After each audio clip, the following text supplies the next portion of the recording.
So, welcome back to Third Age Reforged and to another battle replay, and this one is going to be a 3v3 pitch battle, which was given to me by Sin of the Dark Cloud. Now, this too, I believe, quite a while ago, I have actually shown this map before, albeit that was in more of a free-for-all situation, and it was more involved with the canyon system that runs along the edge of the map, whereas this time around, that will likely only be the case for a portion of the engagement. The rest of the map will also be being used, which will centre mainly around these large bodies of water in the middle.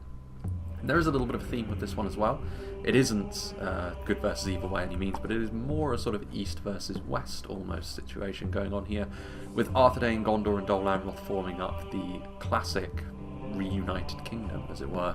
And then over here we have a collection of people from a little bit further east, including Rhun and Dorwinion, who are not natural allies by any means, and they're going to be joined by the dwarves of Erebor, who are at least a little bit more eastern than the kingdoms of men that they are going to be facing off against today. Irregardless of that, should be quite an interesting one this. Plenty of varied factions on the field, different sorts of strengths and weaknesses, and it has been a little while since we saw an honest-to-goodness pitch battle of this kind on the channel anyway, especially seeing as by the time this one comes out, likelihood is there will have been several siege battles all in a row.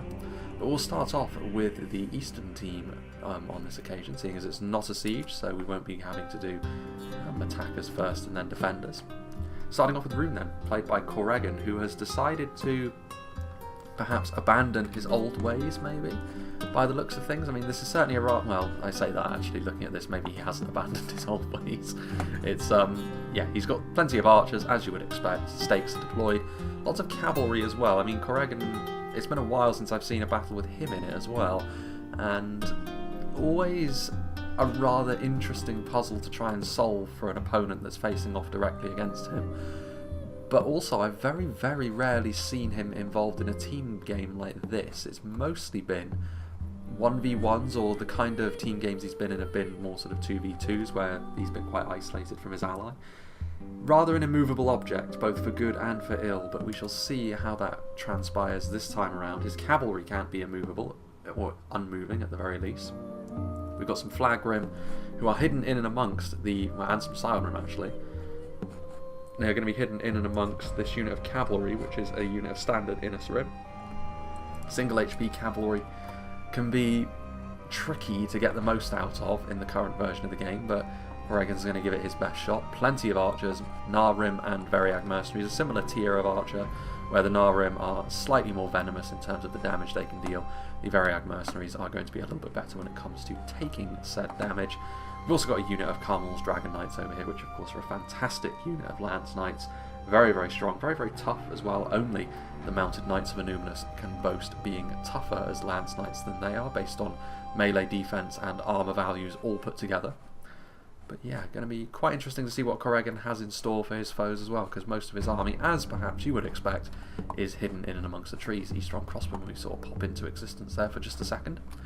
Sin of the Dark Cloud, the player who sent me this battle replay, is going to be playing as Dorwinion today in the centre of his team. It is worth saying that initially the rules for this battle were no artillery, but the red team, as we saw very briefly when looking over Arthedain's army, have ignored them so thoroughly that, yeah, I mean, it's funny, we can laugh about it now, but we shall see if their belligerence will gain them victory against Dorwinion here. Morroquendi Stalkers, who of course are hidden.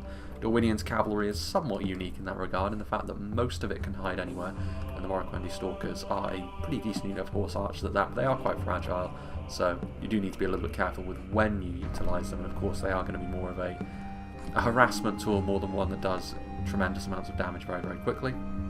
Lumbermen, who are also hidden, plenty of opportunities to hide in and amongst the trees on this map, so that should play into many factions' hands on the field today. Kelvin River Patrol, basic javelins, but still that armor-piercing damage will still be very useful. We've got some Elvelyn Vine Guard also, so just some standard spears. Morroquendi bows, I mean, facing off against Arthedain, they've got a pretty good core of archers themselves. Dorwinion, though, while they have a smaller variety of archers, they cover all their bases pretty well. Morroquendi bows, of course, with high damage and poison projectiles to boot. Elvelyn infantry, and just in behind them we also have some Morroquendi Glade Masters as well. Very, very strong unit of infantry, of course, Glade infantry, multiple HP, armor piercing, anti-cavalry, all of that good stuff. Nandor Glade Guard, very good off the charge, but very fragile as well. They don't have the multiple HP nor the armour that the Glade Masters have at their disposal. The Glade Guard are certainly more of a one-trick pony as far as a unit goes.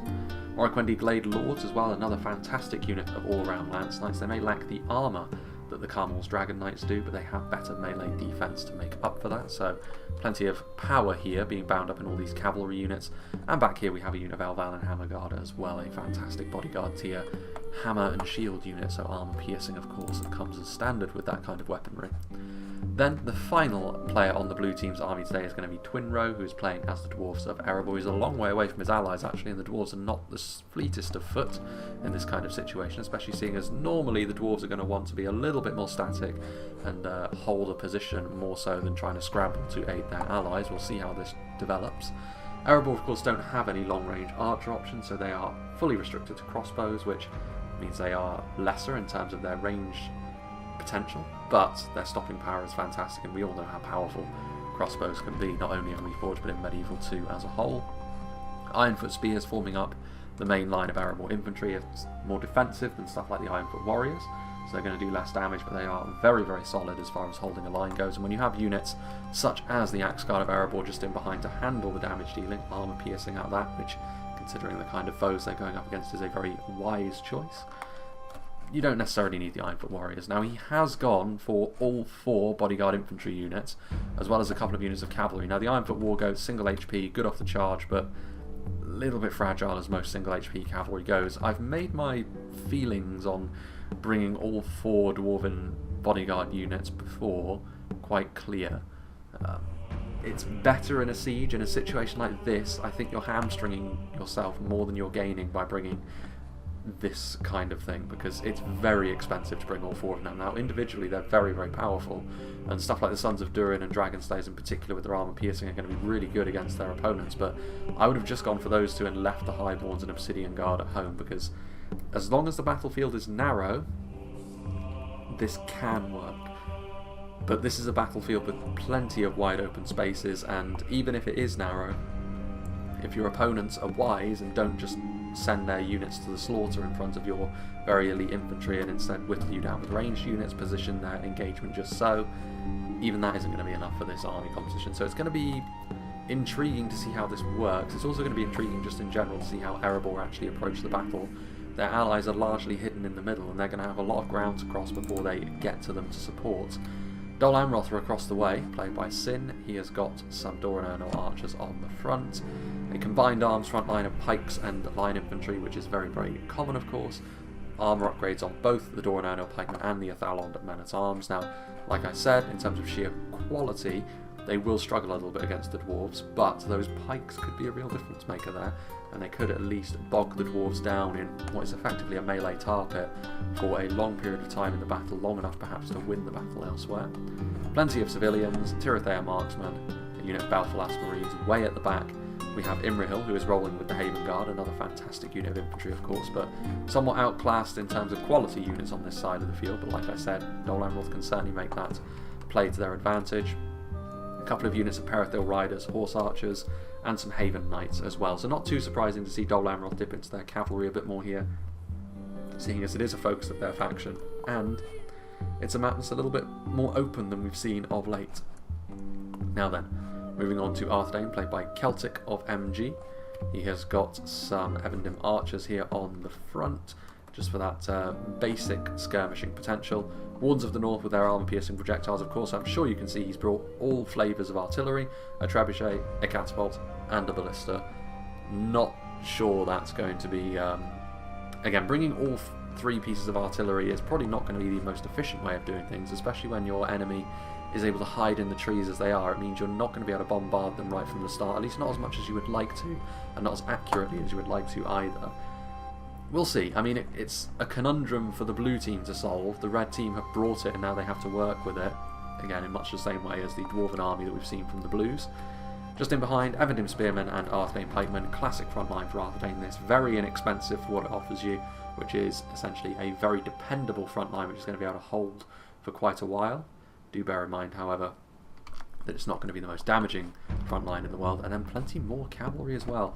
Some basic Fornost Terrain Knights, which are very similar to the Lok Innes Rim we've seen already.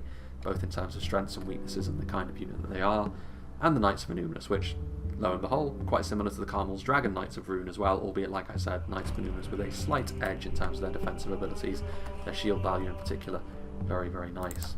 Now, taking the long way around to potentially try and face off against Correggan, 4 pieces of artillery from Thick. I mean, this is overkill to say the least, but it makes this battle pretty unique in the sense that I would not fancy the red team's chances, honestly, just based on this, but if they get lucky, really lucky with their artillery, it could prove to be a bit of a masterstroke. We'll see. I mean, it was in direct violation of the rules, so I'm not sure you can say it was being all too clever, but nonetheless, 2 catapults. Going into the red limit on catapults is not something we see every day. Trebuchets, or a trebuchet and a ballista.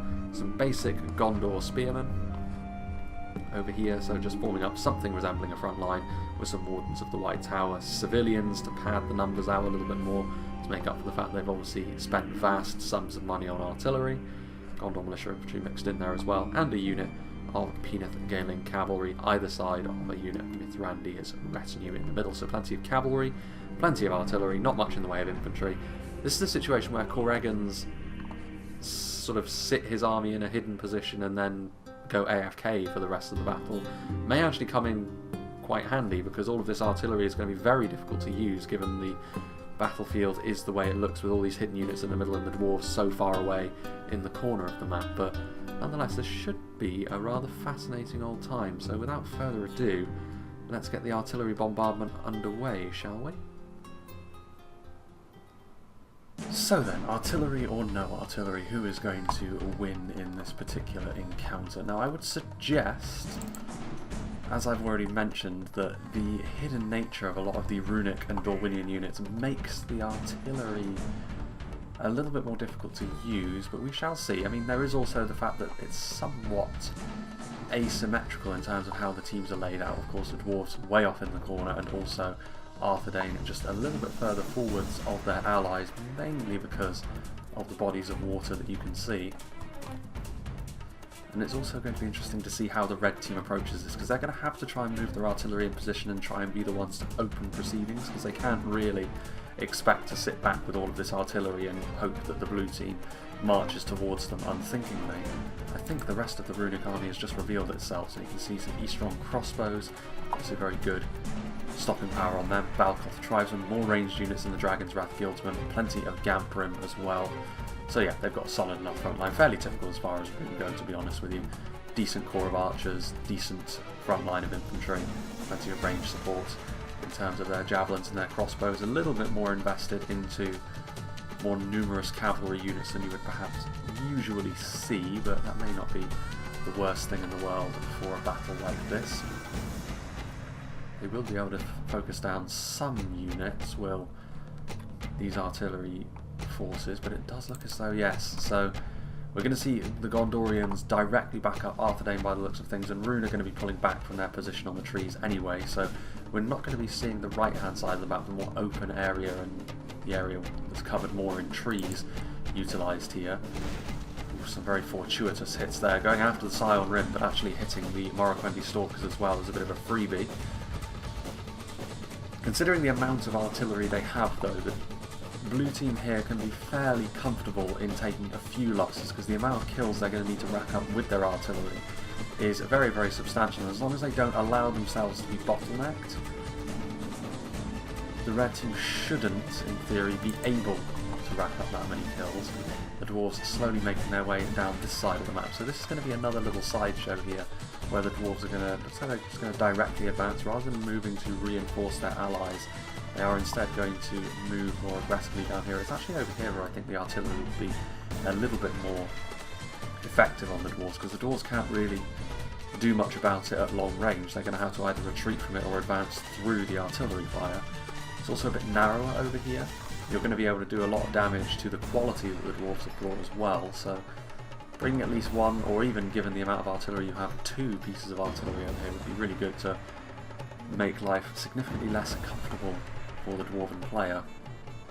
Ones of the north moving backwards. Still not a great deal of action other than a few artillery pot shots, but we may see Correggan, my line, moving towards the enemy. Variag mercenaries and Narim, a few units, and there's plenty of archers, and they will be fairly comfortable when it comes to getting into a long-range scrap with a single unit of Evendim archers. And given the compositions are what they are, the blue team should have plenty of manpower to be able to weather any storm here. Like they were trying to go after the Elvalin Vinegard there. Gonna put up something of a front line, plenty of these more heavy armour clad Dorwinion footmen moving forward, but that does represent larger blobs as well for the artillery to go after. Just missing the centre mass of the Elvalin Vinegard there, getting only a few of the Gamp Rim. Again, no truly square hits yet. That was a little bit better. Interesting to see this more aggressive tactic from the blue team here. Maybe just seeing the amount of artillery they have, they know that if they attack aggressively with a lot of infantry, they're not actually going to have enough infantry to withstand an assault like this. Obviously the danger in this is by doing this you're going to condense your strength a little bit more, and this is going to give better targets for the artillery. But I'm not complaining because it makes for a much more interesting battle this way. Knights of Anuminus, they are actually going to be able to get a charge off, carrying through into the Narim and the Elvalin infantry, so managing to avoid any of the Elvalin Vinegard, the Dorwinion spears, and already we're seeing a pretty chaotic fight start to erupt as the Elvalin already shaken actually as a result of the artillery fire. And actually we're going to go down to half speed for just a moment, just while this is extremely chaotic. So the Mithrandir's retinue also charging in, trying to do damage with all of this cavalry as they move forward. I mean, a lot of this is line infantry, so even these basic unit of Fornosterine Knights going to be able to do pretty decent damage off the charge, and this is going to be another danger perhaps in the advancing forward. If it does come down to just pure martial might in melee, through numbers in terms of infantry, the blue team should win, but with these cavalry charges and with these artillery strikes, the potential for a calamity is rather high. Mithrandir's retinue have got a good charge as well, and picking off the flag rim. Very alien territory this for Corregin.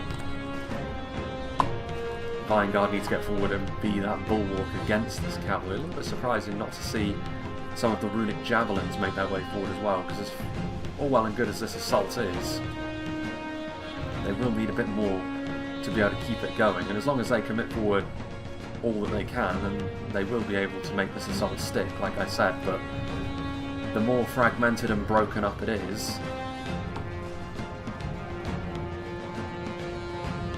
the more potentially awkward it's going to get later on as these kind of cavalry charges continue. I think the cavalry charges have actually been more effective so far than the artillery, which in this kind of narrower fight is rather intriguing. These Variag mercenaries taking a full-blooded charge from the Peneth Galen cavalry there. More artillery strikes, a nice hit there into the centre mass of these runic units and the Elvalin, and that's a pretty healthy unit of flag rim running for the hills, certainly more healthy than you would want to see routing. Some of this artillery is already being engaged in melee though with the Elvalin infantry, forcing the catapult crew off their positions, but surely all that it would take to try and recapture these positions at this point is to roll this rather large Arthedain front line forward. Obviously there's a lot going on, so losing micro is certainly a large possibility. Gondorian spearmen also moving forward. None of these infantry units are particularly heavily damaging, but these point-blank artillery fire shots so far certainly having the desired effect, and the red team here having a pretty good time of it so far. This advanced force of infantry which the blues have sent forward is not going to fare too well. They've managed to get in and amongst some of the initial artillery pieces, but the cavalry is still charging. They're able to get rear charges now. Another nice charge from the Peneth Galen cavalry. And there simply isn't enough manpower on the front line to sustain this kind of warfare for too much longer. In come the mounted Knights of Anuminus. Yeah, routing the Elvalin Vinegard. Not an awful lot of these units are not routing any longer. Gondorian spearmen moving forwards in support. The Gondorian cavalry still doing the business. Dragon's Wrath Guildsmen destroying two of the artillery pieces here, two of the catapults, which is kind of interesting. But they're going to be made to pay very dearly for that, with the cavalry coming in. Not even able to utilise their ammunition as effectively as they would like. even able to go on the offensive somewhat with their cavalry here, are Arthedain. Able to charge into these Balkoth tribesmen. So this battle has actually started off very, very well for the red team, as well as they could expect. And like I mentioned, it's really been the cavalry that's been the star of the show so far. The artillery has definitely had its part to play, certainly with morale shocks as well, but all of a sudden it's somewhat panic stations for the blue team. They need to make something happen here, but Dorwinion, they're moving forward infantry support, but it might be a little bit too little too late. Forest Rain Knights moving in. They're a little bit depleted at this point, and that charge wasn't the best, but still they are interrupting those units. Morroquendi Glade Lords getting in and around to the flank, but there are pikes here, which is going to make their passage more difficult. I mean, they are re-engaging with this front line once again. Another of those catapults falls by the wayside. Arthedain General does fall. Considering the basic nature of a lot of what their front line is made up of, maybe that will be key moving forward. Perithal Riders in support. I mean, it is worth bearing in mind that all of this artillery, that catapult didn't pay for itself, the one that's been destroyed. This trebuchet has also been destroyed, that didn't pay for itself. The artillery is, like I said, it needs to do a lot of damage to pay itself off. The cavalry is somewhat propping it up as well, but can it really continue like this? As well as it looks like they're doing, there's always a case for saying that their composition may come back to haunt them at some point. Morroquendi Stalkers, it does look as though, however, for the most part, the blue team are kind of pulling back from the front line a little bit more. Dragon's Wrath Guildsmen trying their best. Morroquendi Glade Mass is being held at arm's length by the pikes. This is where that classic Arthedain front line of militia spears and basic pikemen really comes into its own, because it can hold units like this, which are way, way better than them, at arm's length, and slowly but surely whittle them down while the battle is won elsewhere. Again, another foray forwards by the cavalry. More and more losses being sustained by the Gondorian cavalry, as you would expect, but they're continuing to get pretty fruitful charges here into the runic support units. Galens, Wardens of the North with their armour-piercing projectiles. What would they be going after? Poison projectiles from the Morroquendi. Again, morale for Arthedain, in spite of losing their general, is going to be just fine for the moment. Eastron crossbows firing away. Variag mercenaries is pretty chaotic in terms of the support offerings for the blue team. They've been a bit more organised moving forward with their javelins and their crossbows from a runic point of view. A few more of those elven archers further forward as well, while covering them a bit better on their initial advance from that cavalry. Maybe this Arthedain front line would be in worse shape than it is, but especially with the Gondorians now also backing them up, this front line looks to be holding solid. A lot of the units in behind are fairly disparate at this point, so the artillery really is not going to be able to get tons of kills quickly, but it can certainly still add to the carnage. I mean, it's been very violent and very chaotic, this fight, for both sides, but more semblance of organisation from the Reds. The blue advance descended into madness pretty quickly. Perithal Riders now moving forward, trying to pick up the slack where the Gondorian cavalry once stood, but they're also taking hits from the crossbow bolts that are in behind. You need to be very careful with the glade bolts, of course. They're not going to be too happy being in a melee fight with them. As we have a look over here, we are starting to see the initial engagement now finally between Dol Amroth and Erebor. Dol Amroth doing damage with their archers as the Ironfoots approach them, but from the front especially, these Dwarven units are very well suited for dealing with basic arrow fire such as this. As the Ironfoot spears roll forwards, Dorwinion archers now moving backwards. Axe-guard of Erebor.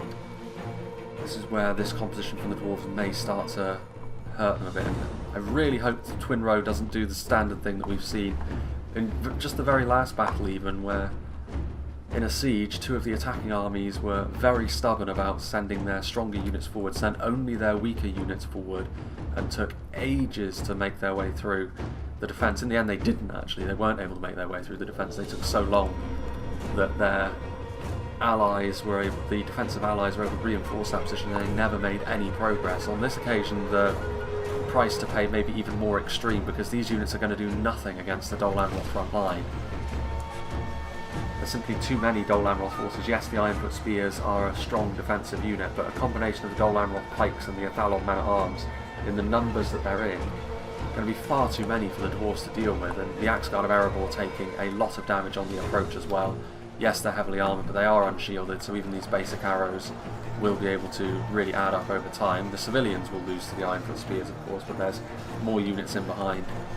The Wanderers of Nimrodal are going to be shooting into the units in behind anyway, so you may as well commit forward, because actually when you've got range fire coming at you and all of these arrows as well, the safest place for you is actually on the front line in melee, because it's better to be in melee dealing damage rather than just being shot up. So yeah, not the best of starts here for the Dwarves, it must be said, and that's bad news for the blue team overall, considering what is going on over here. I mean, some of these Dorwinion units, very elite Dorwinion units, they will have been doing damage this whole time, but just overwhelmed. And also, like I said, this front line over here from Arthedain and Gondor was significantly more well organised than the attack that they had to deal with. I mean, considering the rules of the battle were no artillery, and the red team so completely ignored that to the point where under normal circumstances it actually wouldn't be advantageous to bring this much artillery. Maybe they weren't expecting this kind of fight, the blue team. I mean, they certainly wouldn't have been, but given the somewhat comedic nature of how much artillery the red team brought, there was still plenty of opportunity here. That is Dol Amroth, Joe. It's over here, whoever it was. No, Wounds of the White Towers. That would have been the Gondorian general, so that is interesting. And there is routing going on from Arthedain and Gondor now, so this is where they may start to slowly lose ground. You can see there's a lot of Gamp Brim moving forward as well, so the morale situation for Gondor and Arthedain could start to take a bit of a nasty turn. And Rhun still have that line of halberds in reserve. They've still got Scion Rim.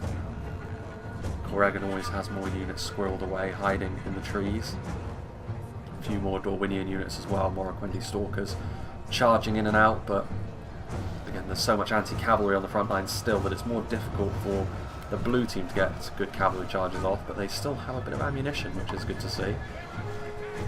Every chance that bringing so much artillery will leave Arthedain and Gondor with not enough infantry or morale at this point to be able to withstand this continued assault. Obsidian Guard, have they moved forward their bodyguard tier units? Yes, they have, but it was in a significantly more disorganised fashion than it ever needed to be. But better late than never. The Dragon Slayers are going to be far stronger than any Dol Amroth infantry unit, bar the Haven Guard really. They're the only ones that can hold a candle to this level of Dwarven infantry. Javelins coming in from the Belfalas Marines, trying to whittle down the highborns of Erebor. In come the Ironfoot War Ghosts, but they need to be very, very careful of the Dorwinion pikemen. Still all of this range support coming in from Dol Amroth. Possibly the worst time for the Haven Guard to arrive, really, because I think that charge would have at least partially connected with them. I mean, it's still not going to end particularly well for the Ironfoot War Ghosts, because a large surface area of their unit interacted with the pikes, but the Haven Guard didn't seem to take too much in the way of losses. A single Haven Guard chasing after them. Dragon Slayers carving a hole through that front line. Axeguard of Erebor in close proximity as well. Black Swan Renegades, pretty good against most Dwarven units, considering the high tier nature of a lot of these Dwarven infantry units. They can't really go one-to-one with them, but the armour piercing will still certainly not go amiss. Parathil Riders still in behind. Haven Knights can plug up any gaps that may appear, try and cycle charge in and out. In spite of being melee cavalry, it will still have a positive impact on the line from a Dol Amroth perspective. Tirathea Marksmen moving in. Looks like they just ran out of ammo anyway. I mean, they're not going to do much against the Obsidian Guard, but it's better than letting them run roughshod over the backfield. And they will be able to wrap around with the Black Swan Renegades as well, so it won't be a particularly pleasant fight for the Obsidian Guard. Again, just one less bodyguard unit and two more regular infantry units, and the Dwarves will be looking pretty good in this fight. I mean, even as it is, it's tough for Dol Amroth to withstand these kind of units. Belfalas Marines shoring up the line. They are already shaken, given the quality of units up against Dragon Slayers and Sons of Durin, but there are plenty of them. As long as they don't rout, they'll be happy enough. Haven Guard and Haven Knights can still make all the difference. Ironfoot Wargoats. That's a good charge, actually, managing to deal with Black Swan Renegades, relieving the pressure on the Obsidian Guard as they continue to go about their business. Meanwhile, Morroquendi bows out of ammunition, Eastron crossbows out of ammunition, a lot of out of ammo skirmishes at this point moving forward as yet another assault through the middle from the blue team. Will this finally be enough to bring this defence down? I mean, they still have units like Troll Slayers on the front line, so it's unlikely these Variag Mercs are going to be up to the task of taking them out. Morroquendi bows going up against some Ebendim Spears, which are not backed up by pikes, actually, so they will start to lose ground against the Elven Bowmen. And Gondor actually going on the offensive here with some Arthedain backup in terms of the pikes, and a bit of a role reversal here as they move forward into the organised runic halberd line. Dorwinion able to use their cavalry to somewhat decent effect, charging into the side of the units which have broken ranks and moved forwards. Gamprim, I mean, they're being outranged by the pikes, which is the main issue. Ebendim Spearmen moving forwards. Again, this is really what Rhun have left in terms of a comprehensive front line. They should still have the Scion Rim back there somewhere, and they're moving forward now, but Scion Rim really should have been a part of this front line from the beginning. That would have given them the solidity they need, given them some shields in the front. The classic shielded unit in front of your phalanx unit tactic, which Arthedain have used to good effect so far in this battle, albeit at this point things are starting to become a little bit stretched for everyone. An Athelian Ranger, out of ammunition, perhaps moving in, helping to hasten the demise of the Variag Mercenaries, which are trying to do a job on the front line. But their days are most certainly numbered at this point. Pinnithgalen Cavalry tangling with some of the Morroquendi Riders. There's Sir Ian McCallum. So Mithrandir's retinue is in close proximity. So, what is happening over here then? Because it's looking like all the armies in the middle are going to be very, very heavily depleted. So, whoever wins this fight over here could end up being the Kingmaker in this fight. Perithil Riders moving forth,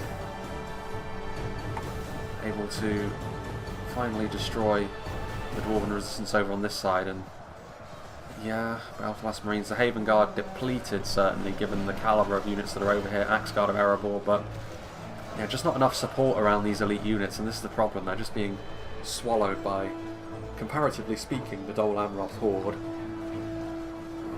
They needed a few more regular units. Like I said, trade in one of those bodyguard units for a couple of units of Erebor Legionaries, trade in the Wargoats as well for some basic Ironfoot Warriors, and all of a sudden Dol Amroth have got no chance of withstanding this Dwarven infantry push. And even most of their projectiles outside of their Wanderers of Nimrodel and kind of the Belfast Marines as well are not going to do a great deal of damage to the advance, and it's sort of like an unstoppable Dwarven tide. As it was, though, the composition didn't really do the Dwarves any favours over here, and it looks as though Dol Amroth are going to win this, and with that they may be able to go on to give the red team the victory in the battle overall. Time will tell.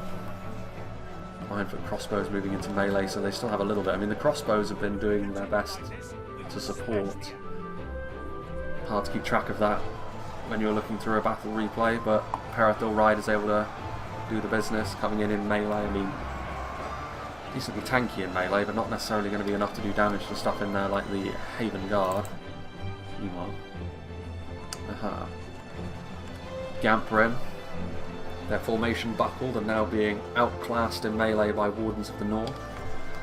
While these Innis Rim in behind enemy lines, however, are going to be able to get good charges potentially. The Dwarven General falls. Bad news indeed. That's the first blue team general that's fallen though. Innis Rim could get a nice rear charge here. It's dangerous to charge into pikes, but they are looking the wrong way. And now with the Scion Rim that have arrived, they've managed to batter their way through this section of the front line. So yeah, this is going to be Rhun and Dorwinion's victory. They've weathered the artillery and cavalry storm that they had to put up with earlier on, taking tons of losses. And in the end, all of those artillery pieces, I mean, you see them littered around the battlefield. Trebuchet, catapults, ballista, trebuchet, catapult, another catapult going into the red limit on catapults. that's a huge amount of resources to spend, and you need to do tons of damage with the artillery. They did a good amount of damage with the artillery, but not enough. The cavalry did its best to also prop that up, but with all of that expense on artillery and cavalry, there was always going to be a limited amount of infantry resistance, and that is what's proving to be the case here. They are going to run out of steam in the face of the Dorwinion and Runic assault. So it is looking like Dol Amroth will win against the dwarves and then have to deal with the remnants of Dorwinion and Rhun. Who's going to be in the best shape to do that? Probably Dorwinion and Rhun, honestly, because this is still a good amount of Sile and Rim they have. They've got some good cavalry units available to them as well, depleted though they may be. Oh yeah, and they've got Cummel's Dragon Knights. I mean,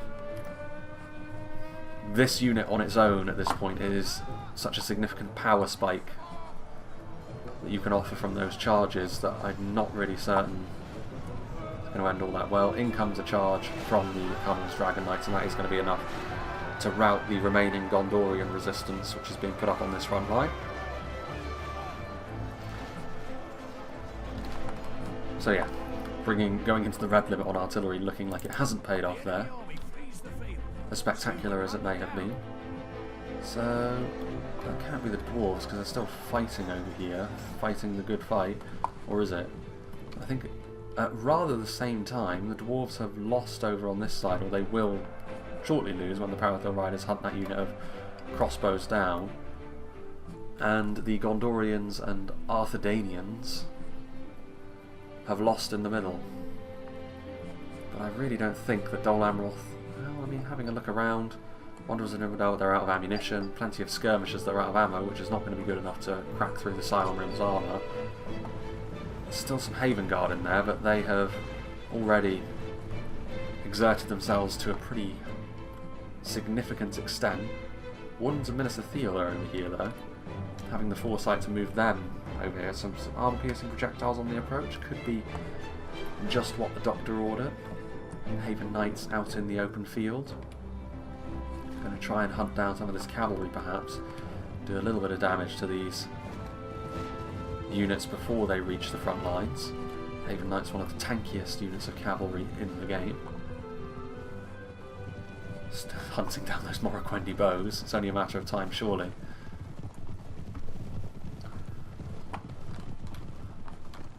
Nope, they lose their bottle as they approach the front line.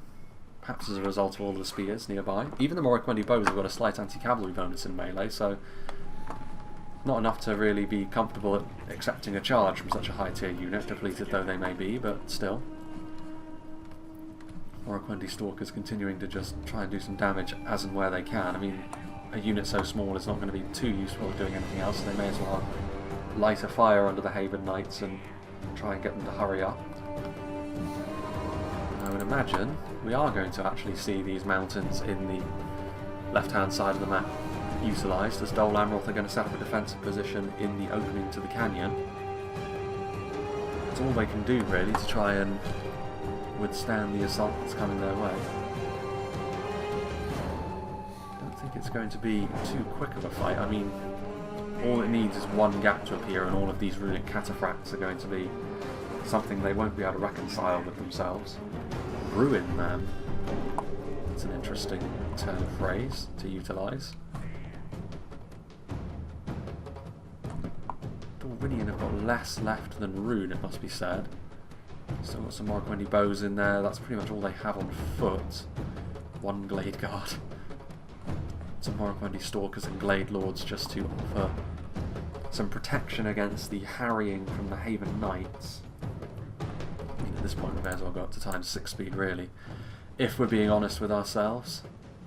There's only so much that I can do to commentate over an army transiting.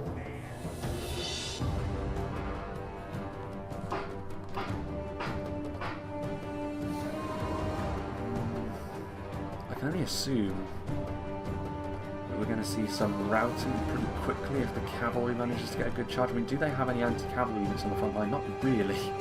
So in theory, the runic cataphracts could just barrel into the front of the lines and do horrendous damage, and that would be more or less that. Is that going to be how this goes down?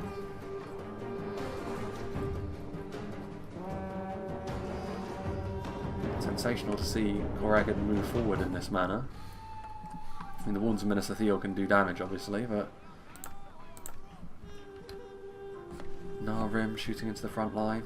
They do actually have some pikes, but they're so depleted at this point that even then a cavalry charge from the front would still be enough to do the kind of damage that you'd want to be doing against them. Arcandi Stalkers, poison projectiles. Dorwinion will still have their general in here somewhere, presumably as part of the Haven Guard. Where is Imrahil? There he is. Very blooded face. Looks like they're not going to use their cavalry for now. Kind of wanted to see a full frontal cavalry charge, to be honest with you. Morroquendi bows.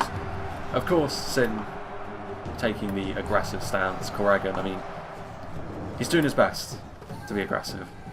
Let's just say that. I mean, he has, on occasion in this battle, most of this battle actually has been moving towards the enemy, which is such a vast departure from what we normally see that you have to hand it to him. But really, his Scion Rim should just be getting into the battle and finishing the enemy off here. Stop. The equivalent of playing with your food, really, at this point, because Dol Amroth are not going to be able to make up the difference with the units that they have left at this point. The Dorwinion General does fall. The Vintner Lord in behind enemy lines, forcing the issue somewhat here. Dol Amroth with the Warns of Minas Ithil clashing with the defensive line of the Scion Rim. Not going to be enough of them, though, I would have thought. I mean, the Warns of Minas Ithil are multiple HP, I suppose. Haven Knights finding a gap to shoot at these strong crossbows. More of the Gamprim on the way forward. Very surprised to see the Gamprim not be the first ones into the fray, to be honest with you, to prevent any incursions from what little Dol Amroth cavalry remains. Scion Rim kind of right in behind they're there, but they're not actually supporting the units in front of them. They're so close, but they are just... they're waiting for Dol Amroth to come to them, even here. Valor Men-at-Arms coming back after routing. Haven Knights surely don't have too much left in them, even if they're going after units as squishy as this. They must have taken enough damage to this point where they were thinking about charging into the Gamprim there, but they know as soon as they do that, they may get some damage done off the charge, but then they'll very quickly fall away.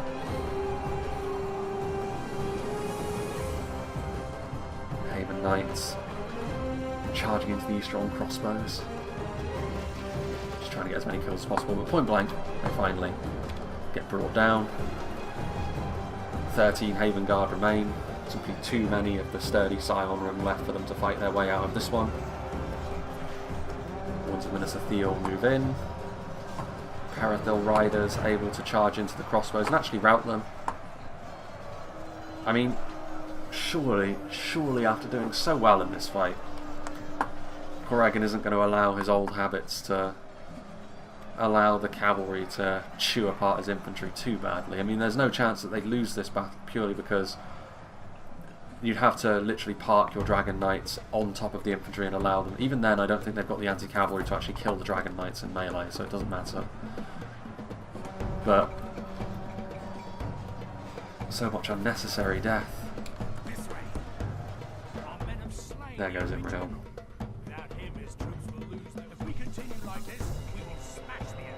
That's going to result surely in the imminent routing of what remains of Dol Amroth.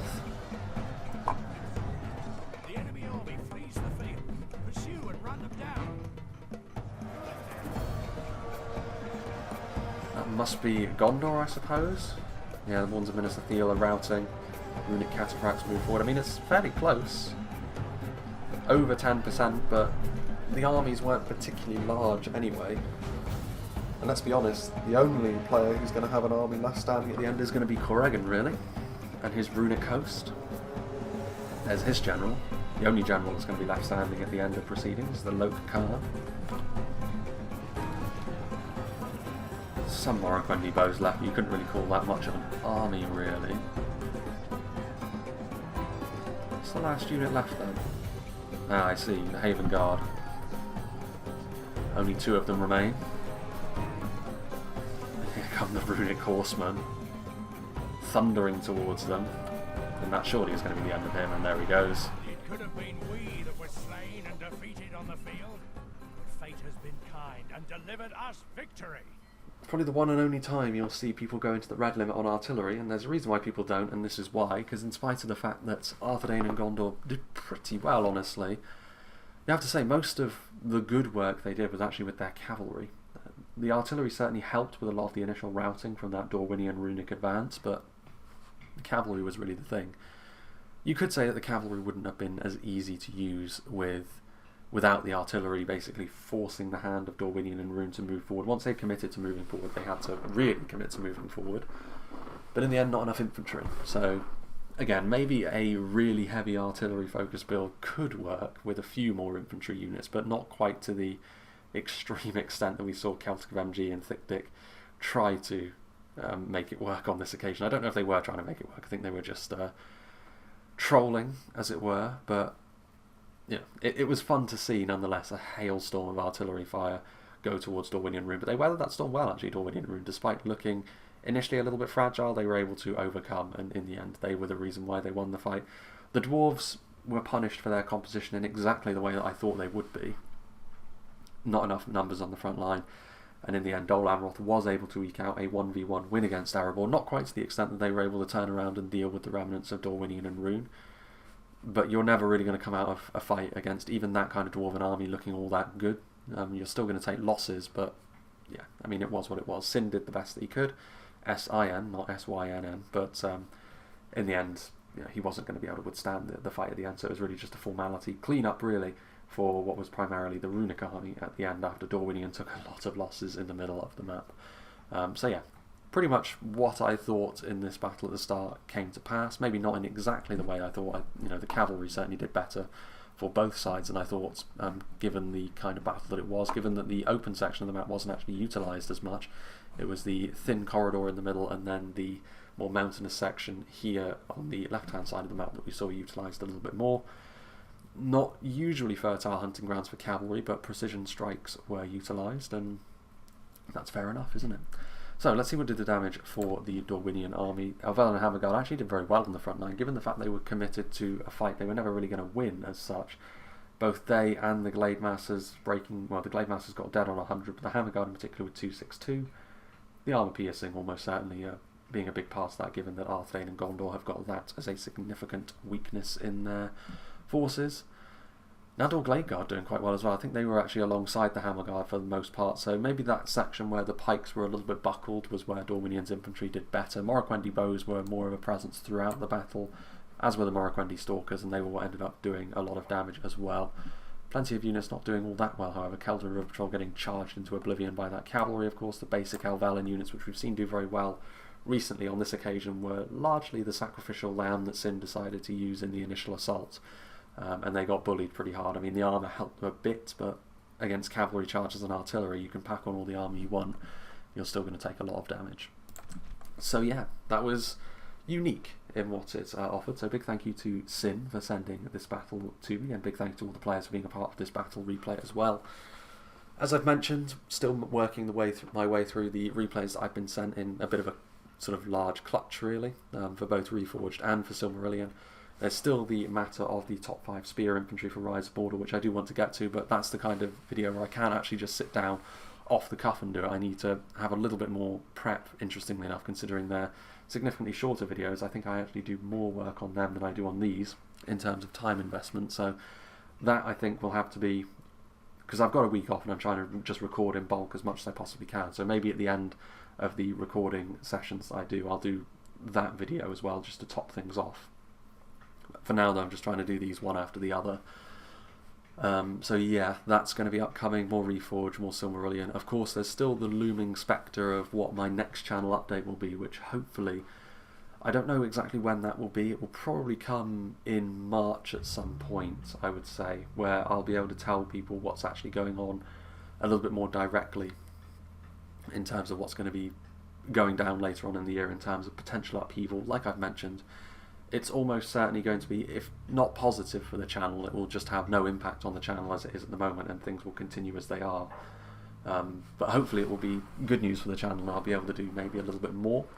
But again, that's going to be a topic which only truly comes into play later on in the year. So yeah, that's a further future thing. In the immediate future, nothing's really going to change, but yeah, that's going to be something to watch out for, I think, because we've got a little bit more of an idea about how things are going to be progressing through the early section of spring. Of course, there is something else as well, in that April time-ish, going to be looking to invest in some new hardware. So that's hopefully when we can start doing some proper Rise of Mordor battles, and maybe moving into some other things as well. One eye, as always, on Bannerlord, but you know, it is what it is. These are vague plans at the moment because I'm still not entirely sure what's going to be happening. So it's always good to have a base to move from, though, and the base is things aren't really going to be changing at the very least. We're still going to be doing the standard content that has been going on for well over a year and a half now. So as for what's coming up directly next, I think it will be a map variation that was made by Eclipse on a Haven map. It's one of the Umbaran maps. It's one that we've seen before, but he's made some additions to it, and a sort of Umbar-Harad alliance going up against the forces of the West is probably what we will see next. So a nice themed battle on a map that's been updated by Eclipse, a large-scale siege as well, so that'll probably be the one that you see directly next. After that, probably a return to Silmarillion to once again see the new faction in the Grey Elves of Mithrim take to the field once again. And after that, got a couple more sieges and regular battles in Reforged that we'll be doing, and then potentially after that we'll do the top 5 spear infantry from Rise of Mordor. So that's a basic plan for the immediate future. Keep an eye on the videos that come out in March, because one of them will probably end up being a live stream channel update to let people know what's going on later on, just to give people a little bit more context for the channel moving forwards. But yeah, other than that, that's pretty much it. So big thank you to Sin once again. Big thank you to all the players for being a part of this battle replay. Hope you enjoyed this, and I hope you will join me for whatever is next.